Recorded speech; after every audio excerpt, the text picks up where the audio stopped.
Chole Wilde here. The EA press conference just finished, and I'm here with Anthony to talk about it. So, Anthony, what did you think?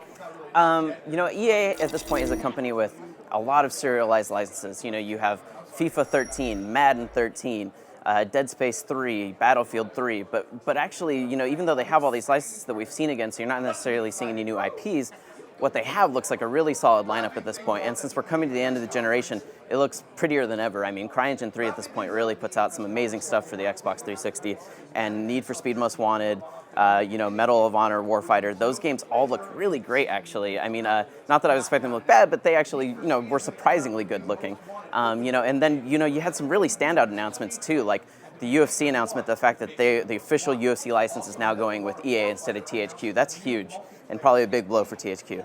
But, and then you also had Dead Space 3's co-op. I mean, we talk about serialized things, and a lot of people think that serialized means they're not doing anything new with their franchises, but Dead Space 3, adding co-op, that is way different than the series has been before. It's always been the single-player thing, very scary.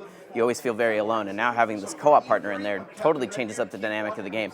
Is that for the better? I don't know. I haven't seen it yet, but, I'm sure that we'll have some impressions about that up on IGN.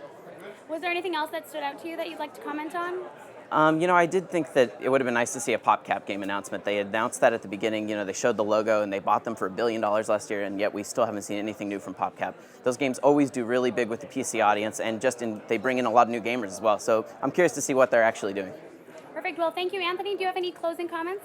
I just think that the EA press conference went pretty well, but I would love to see more new games in the future. That'll probably be announced with a new generation of hardware next year, is my guess. All right, well, we'll have to wait till next year. Stay tuned to IGN for more E3 press coverage.